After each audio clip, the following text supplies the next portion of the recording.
नमस्कार साथियों, तो एक बार फिर से आप सभी लोगों का स्वागत है हमारे यूट्यूब चैनल पर डेली करंट अफेयर सीरीज में, जहां हम लोग प्रतिदिन जितने भी घटना होती है उससे जितने सवाल बन सकते हैं उसको डिस्कस क्या करते हैं। तो चलिए शुरू करते हैं इसको, लेकिन उससे पहले हम लोग देखते हैं डेली कोट।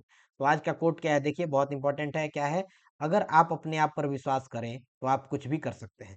तो सारा खेल किस चीज का है? विश्वास का है। सेल्फ कॉन्फिडेंस होना चाहिए, खुद पे कॉन्फिडेंस होना चाहिए कि मैं यह कर लूंगा। जब तक आपके अंदर से आवाज नहीं आएगी कि मैं यह कर सकता हूँ, मेरे अंदर यह काबिलियत है, तब तक आप नहीं कर पाएंगे। एक बार अगर अंदर से आवाज आ गई कि हाँ मैं कर सकता हूँ, उस तरफ से अगर आपको अंदर से भरोसा हो रहा है खुद पे, तो प्लानिंग करिए और फटाफट उस कार्य में लग जाइए। जरूर ही उसको आप कर पाइएगा। चलिए शुरू करते हैं इसी विचार के साथ। पहले सवाल पे चलते हैं। पहला सवाल क्या है? भारतीय नौसेना का कौन सा जहाज 10 मार्च 2025 को मॉरिशस के पोर्ट लुइस में पहुंचा है? तो विकल्प है आपके पास, आईएनएस विक्रांत है, आईएनएस कोलकाता, आईएनएस इम्फाल या फिर आईएनएस अरिहंत। आईएनएस क्या है? Indian naval ship. आईएनएस क्या है? Indian naval ship. ठीक है, तो इसका सही जवाब क्या है? इम्फाल। ध्यान रखना है, आईएनएस इम्फाल मॉरिशस पहुंचा है। ठीक है, अगला देख लेते हैं। सीसीआरएच ने होम्योपैथी के क्षेत्र में अनुसंधान सहयोग के लिए किसके साथ समझौता किया है? तो इसका विकल्प आपको बी ध्यान रखना है, एडमास विश्वविद्यालय। कौन सा विश्वविद्यालय? एडमास विश्वविद्यालय ध्यान रखना है इसका। कोलकाता में है। कहाँ पे है? अगर आप लोग जगह ध्यान रखना चाहे तो ये ध्यान रख सकते हैं, ये कहाँ पे है? कोलकाता में है। ठीक है, तो जगह भी ध्यान रख सकते हैं कहाँ पे? ये कोलकाता में है। ठीक है, तो ये क्या है आपका? जो केंद्रीय होम्योपैथी अनुसंधान परिषद है, सीसीआरएच, उसने इसके साथ एडमास विश्वविद्यालय के साथ क्या किया है?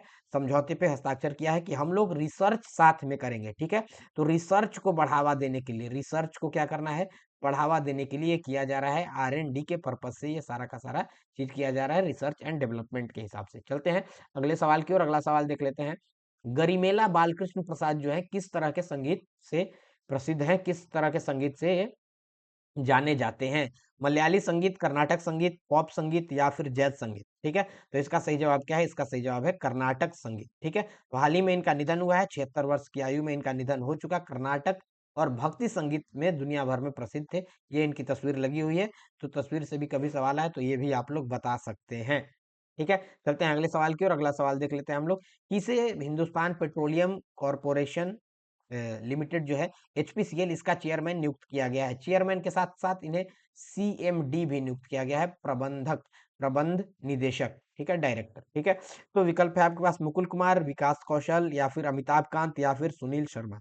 ध्यान रखना है, विकास कौशल। ठीक है, यहाँ तस्वीर लगी हुई है, तस्वीर आप लोग देख सकते हैं। ठीक है, और इनके बारे में एक चीज ध्यान रखना है कि निजी क्षेत्र से किसी व्यक्ति को इस पद पर नियुक्त करने का पहला उदाहरण है। मतलब फर्स्ट ये ऐसे हैं जो कि प्राइवेट सेक्टर से यहाँ पे आए हैं। ठीक है, ध्यान रखना है कि प्राइवेट सेक्टर से यहाँ पे ये लेटरल एंट्री के थ्रू यहाँ पे आए हैं, पहले हैं। इससे पहले परामर्शदाता के रूप में केरनी में ऊर्जा और प्रक्रिया उद्योग के लिए वैश्विक नेतृत्व भी कर चुके हैं। ठीक है, चलते हैं अगले सवाल की ओर। अगला सवाल हम लोग देख लेते हैं। 2020 से 24 की अवधि में कौन सा देश ग्लोबल लेवल पर 10 सबसे बड़े हथियार आयातकों में शामिल नहीं था? ठीक है, नहीं है ये बताना है। कौन शामिल था? अगर पूछा जाए आयातक का मतलब खरीदने वाला, तो सबसे ज्यादा कौन हथियार खरीद रहा है?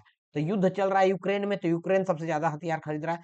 भारत की तटरेखा सबसे बड़ी है, सबसे ज्यादा इसको थ्रेट भी है। एक तरफ पाकिस्तान है, दूसरे तरफ अफगानिस्तान है, बगल में इधर चाइना है। अभी बांग्लादेश का भी बहुत कुछ दिन से रवैया जो है ठीक नहीं है। यहाँ पे नेपाल भी है, नेपाल भी कभी कभी क्या करता है, यहाँ अपना रुख भारत के लिए कड़ा कर लेता है। तो बहुत बड़ी तटरक्षा होने के कारण और भारत को थ्रेट ज्यादा है, इस कारण भारत भी क्या करता है, बहुत ज्यादा मात्रा में हथियार खरीदता है। अब अगर मान लीजिए कोई देश खुद से हथियार बनाने लगेगा, फिर उसको खरीदने का जरूरत नहीं पड़ेगा। तो वही सही जवाब है, चीन। चीन हथियार खरीदना नहीं है, क्योंकि यह खुद से ही हथियार बनाता है। जो देश खुद हथियार बनाएगा उसको खरीदने का जरूरत नहीं है। कुछ टेक्नोलॉजी होता है कि थोड़ा बहुत टेक्नोलॉजी वगैरह के लिए कुछ कुछ हथियार, मतलब मान लीजिए लो ग्रेड का हथियार है, मान लीजिए पिस्टल बनाना है।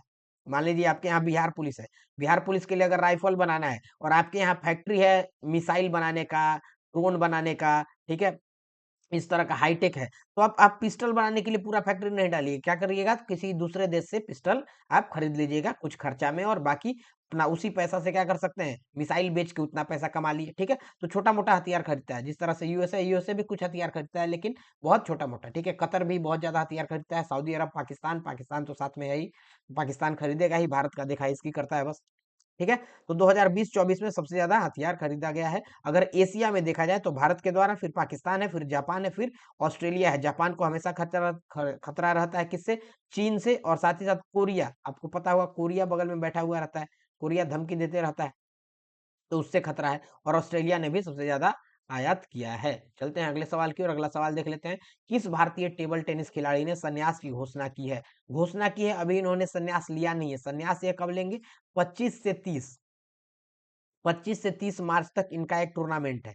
25 से 30 मार्च तक इनका एक टूर्नामेंट है चेन्नई में। कहाँ होना है? चेन्नई में। तो ये टूर्नामेंट खेलने के बाद ये संन्यास लेंगे, ठीक है।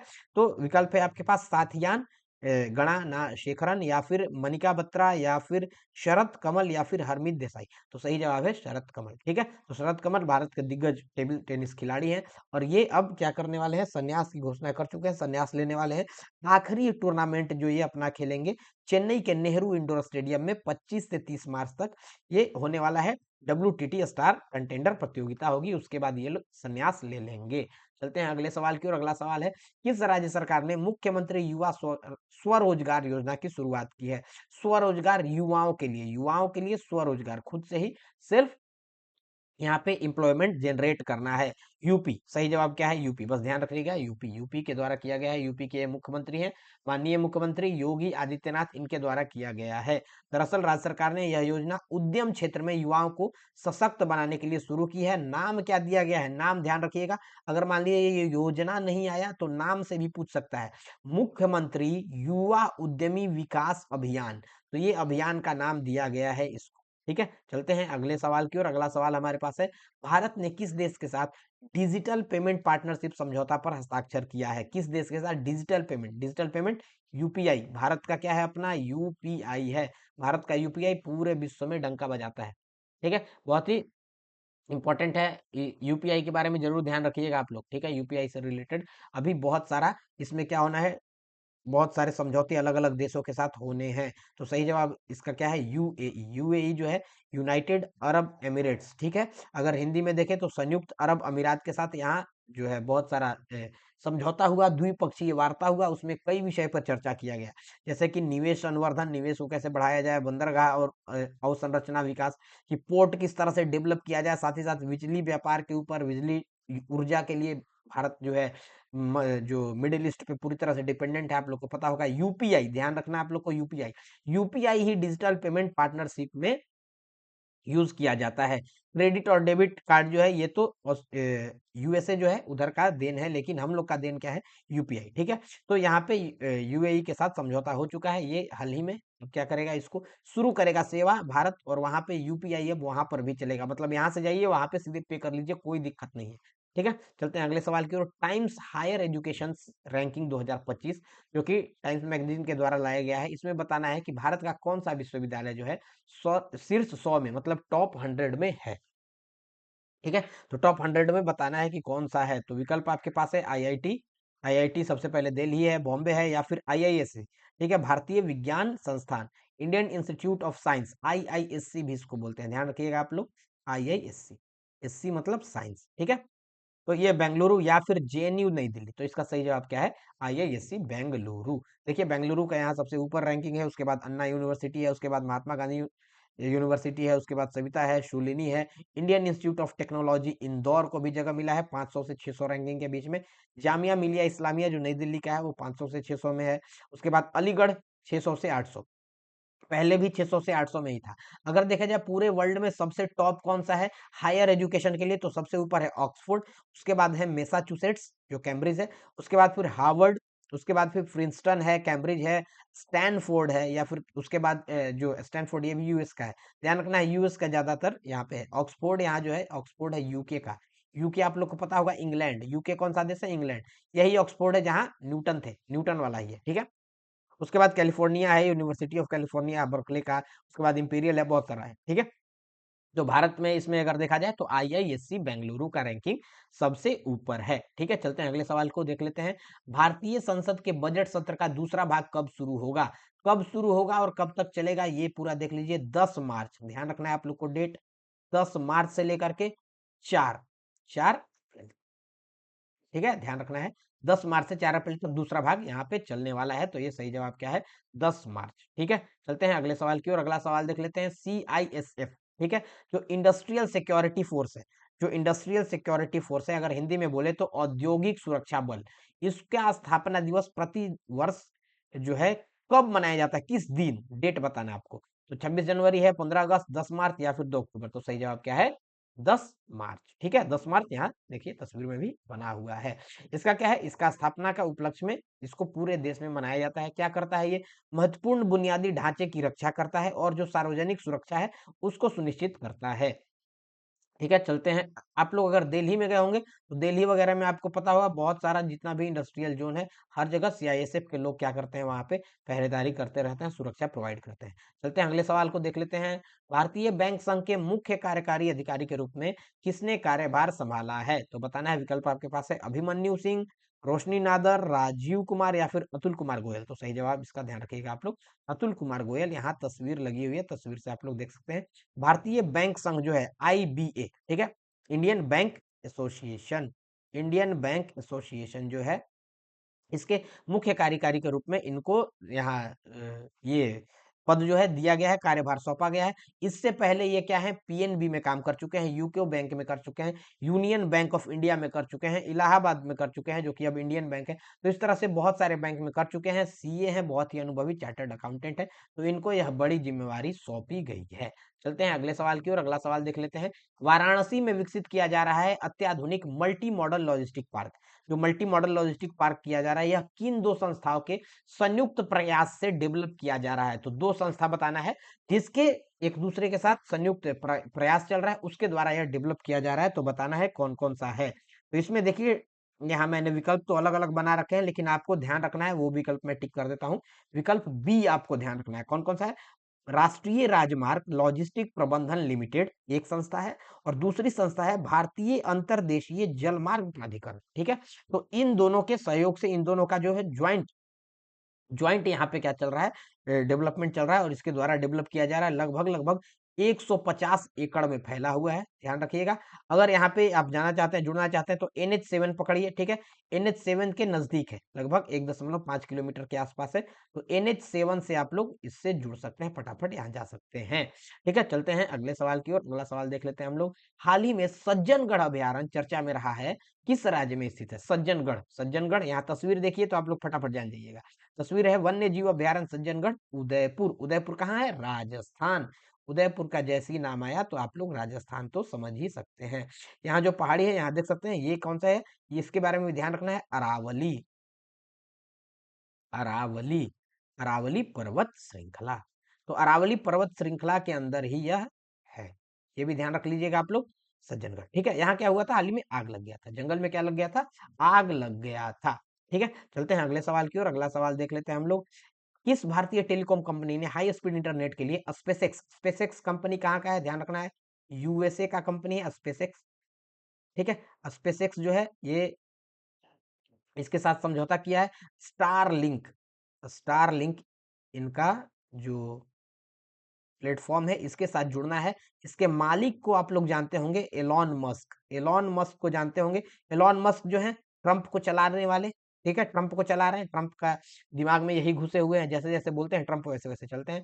तो अब ये भारत सरकार ने तो इनको मना किया हुआ था कि इनके साथ भारत में यहाँ किसी भी तरह का सहयोग नहीं हो पाएगा, यहाँ सेवा नहीं दे पाएंगे। लेकिन जियो और एयरटेल दोनों के दोनों जो भारत के दो सबसे बड़े प्लेयर हैं, दो सबसे बड़े खिलाड़ी हैं इस क्षेत्र में, टेलीकॉम कंपनी के क्षेत्र में, दोनों ही क्या किए हैं? स्टारलिंक से जुड़ गए हैं। समझिए कि एक बड़ा डेवलपमेंट है। इससे क्या होगा? सैटेलाइट बेस आप लोग को नेटवर्किंग मिलेगा, पूरे भारत में कहीं भी चल जाइए। अब इसमें दिक्कत होता है, आप लोग महसूस किए होंगे, ट्रेन से अगर कहीं जाते होंगे तो होता होगा कि कहीं कहीं पे तो नेटवर्क खूब बढ़िया है, लेकिन कहीं ट्रेन जो रहता है यात्रा के बीच में, कहीं नेटवर्क एकदम जीरो हो जाता है। तो वहां पे क्यों नहीं हो पा रहा है? क्योंकि वहां पे ज्यादा मात्रा में वहां पे टेलीफोन के टावर नहीं है, वहां पे फ्रीक्वेंसी सही तरीके से नहीं पहुंच पा रही, इस कारण नहीं है। लेकिन जब स्टारलिंक आ जाएगा तो ये पूरे के पूरे भारत में अपना सेवा दे पाएगा। कहीं पे भी आप लोग सेवा ले सकते हैं, क्योंकि ये पूरे जो है सैटेलाइट से कनेक्टेड रहेगा। ये किससे कनेक्टेड रहेगा? सैटेलाइट से, और सैटेलाइट से हर जगह अपना फ्रीक्वेंसी रेडिएट करेगा। लेकिन अभी देखिए, अभी इस पे महत्वपूर्ण जो है ये सूचना आनी बाकी है। ये होम मिनिस्ट्री के अंतर्गत अभी चला गया है। होम मिनिस्ट्री इस पे क्या करेगा? अब निर्णय लेगा कि स्टारलिंक को भारत में काम करने देना है कि नहीं। होम मिनिस्ट्री अपना देखेगा कि हमारा जो सुरक्षा है वो सही से फॉलो किया जा रहा है कि नहीं, जो भी डाटा है, डाटा को भारत में ही स्टोर किया जा रहा है या बाहर किया जा रहा है, किसी तरह का थ्रेट तो नहीं है। जो बहुत सारे हम लोग के देश के अंदर बहुत सारे अलग-अलग उग्रवादी संगठन है, कहीं उन लोगों से तो साठगांठ नहीं है, मतलब सब कुछ देखा जाएगा क्योंकि स्टारलिंक के बहुत सारा जो इसका प्रोडक्ट था, अभी हाल ही में आपने देखा होगा मणिपुर हिंसा के दौरान, वहां से मणिपुर से जब्त किया गया था, उनके पास स्टारलिंक का बहुत सारा प्रोडक्ट मिला था। तो हर तरह का जो भी यहाँ जितना भी खतरा है सबको भांप करके ही भारत की जो गृह मंत्रालय है, होम मिनिस्ट्री है, वो इसको अभी यहाँ पे निर्णय देगी। अभी जब तक इस पे आगे डेवलपमेंट होगा तो आप लोग को सूचना दे दिया जाएगा। चलते हैं अगले सवाल की ओर। अगला सवाल है, पीएम मोदी को हाल ही में किस देश के सर्वोच्च नागरिक सम्मान से सम्मानित किया गया है? जापान, चीन, जर्मनी या फिर मॉरिशस? तो ध्यान रखना है मॉरिशस। क्या ध्यान रखना है? मॉरिशस। मॉरिशस में अभी गए हुए हैं हमारे माननीय प्रधानमंत्री मोदी जी, और वहां पे इनको उस देश के मॉरिशस के सर्वोच्च नागरिक सम्मान जो है उससे सम्मानित किया गया है।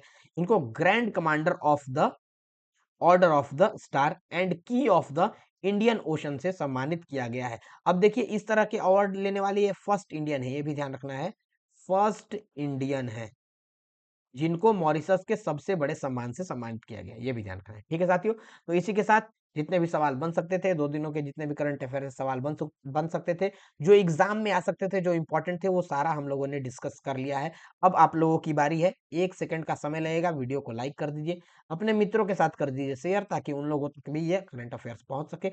और चैनल को सब्सक्राइब करना ना भूले, चैनल को सब्सक्राइब कर दीजिएगा, तो इससे हम लोग को मोटिवेशन बना रहेगा और भी अलग-अलग तरह का कंटेंट आप लोग के लिए लाया जाएगा। बीच में कुछ व्यस्तता थी जिसके कारण वीडियो नहीं आ पाया था, लेकिन अब होली के बाद से जो पर्व है उसके बाद से आप लोग के लिए बहुत सारा कंटेंट लाया जाएगा।